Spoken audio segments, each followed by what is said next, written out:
We're just a couple weeks into the NBA season, but we've already seen a lot of changes in the award races, so that's exactly what we're going to look at.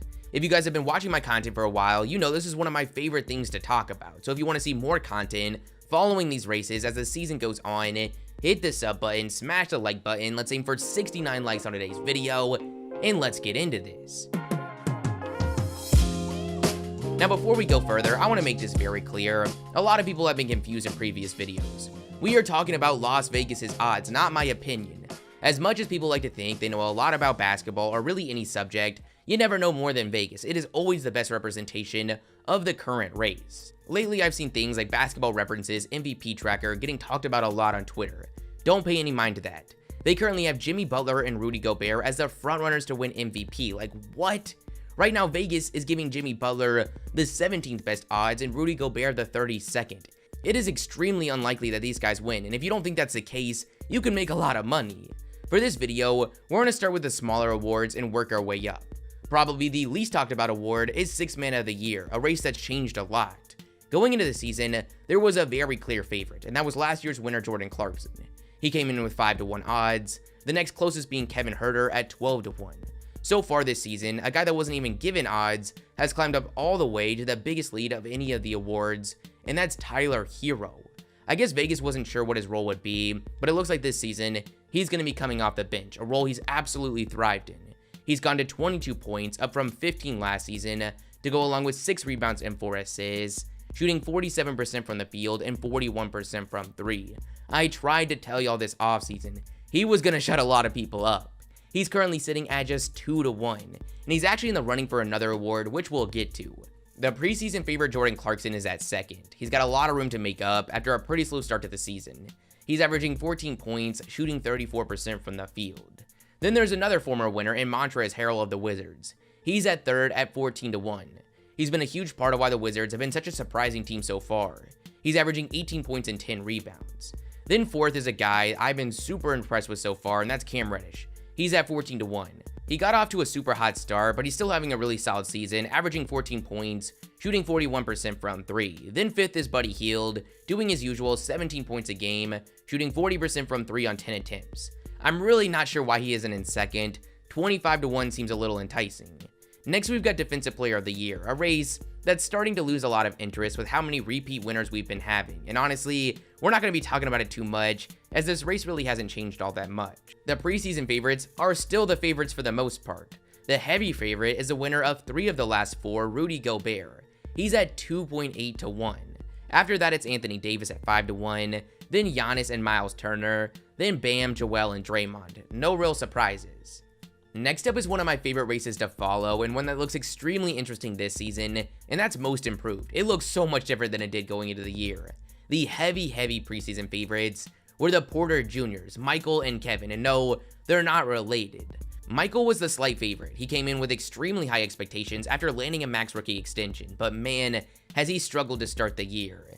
He's already seen his odds shoot up to 40-1. He's averaging 11 points and 7 rebounds, shooting 36% from the field and 22% from 3. After averaging 17 in his first season in Houston, everyone was expecting big things from Kevin Porter Jr., but he's gone up to 35-1 after averaging just 12 points and 5 assists, shooting 40% from the field so far this year. There's some new clear favorites. At 4.5-1, you've got none other than Miles Bridges. People are talking about Bridges right now, but I don't think enough people are. There was so much hype for LaMelo in his rookie season. You would think that a possible co-star breaking out on his team would have people going crazy, but that really hasn't been the case. He's gonna get paid this summer. He's averaging 24 points and 8 rebounds, shooting 48% from the field and 37% from 3. This is up from 13 points and 6 rebounds last season. Now he's basically tied with Ja Morant, who's at 5-1, and honestly, I think he should be the favorite. We've seen in recent years that they give the benefit of the doubt to the players that take the jump to the league's elite, and that's exactly what Morant has done this season. I would say last year was pretty disappointing. He put up practically identical numbers from his rookie year on worse efficiency. This year it's been a whole different story. He's gone from 19 points all the way up to 27, 8 assists and 6 rebounds, shooting 52% from the field and 37% from 3. And he really shows no signs of slowing down. Honestly, I would get 5-1 while you still can. There's a massive gap between these guys in third place, who's someone we've already talked about, Tyler Herro, who's at 16-1. How crazy would it be for a bench player to win this award. I highly doubt it, but you really never know. Behind him, you've got Anthony Edwards and LaMelo Ball, who yes should be taking big jumps, but it's really hard to win this award in your second season, as your second year jump is almost expected at this point from former top picks. After them, everyone is 25-1 or higher. You've got guys like Jordan Poole, OG Anunoby, and Lonzo Ball. Now we've got probably the craziest race so far, and that's Rookie of the Year. Following the draft, there was a clear favorite, that being Cade Cunningham, the #1 pick. There was also a clear runner-up, the 2nd overall pick Jalen Green. Surprise, surprise. But the race got a little bit more interesting in the Summer League when Green closed the gap, and the two entered the season with practically identical odds at plus 250. Things have changed a lot since then. Cunningham missed the first few games of the year, they're still easing him back, and during his time out there, he's struggled to score the ball. He's already down to 3rd place. First is now Jalen Green, who's at 3.3-1.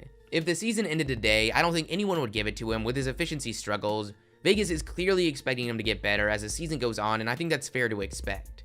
I think the gap between him and Cade is a little excessive though. The real interesting part of this race is who's jumped into 2nd. The 4th overall pick to the Raptors, Scottie Barnes, who's now at 4-1. I probably sound like a broken record at this point, but I don't think anyone expected him to do this early on in his career. This is a guy that averaged 10 points off the bench in college. He was getting all of his attention for his playmaking and defense, but he's come in and he's already averaging 18 points, 9 rebounds and 2 assists, shooting 55% from the field. His play so far has made this race super fun, but he isn't the only one improving his odds. Evan Mobley, the 3rd overall pick in the draft, is now in 4th, averaging 13-8 and over a steal and a block a game. Probably the biggest riser so far, though, is Chris Duarte, who we've talked about a lot. I honestly think his odds should be better than 8-1. 9 games into the season, while he's already approaching Social Security, he's averaging 17 points, shooting 43% from 3 on 6 attempts a game. Another huge riser is Josh Giddey at plus 1600. I told you guys that him being outside of the top 10 coming into the season at plus 3000 made no sense. There were so many guys ahead of him that we had no idea what their role would look like. That wasn't the case with Giddey.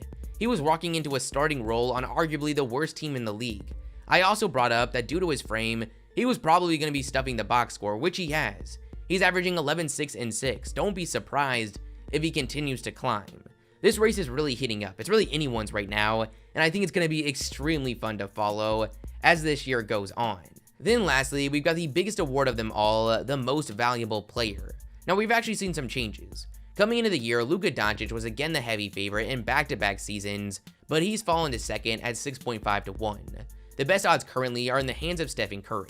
I'm just saying, when he was at 4th with 11-1 odds going into the season, in my last video, you can go look, I said he was my pick to win the award.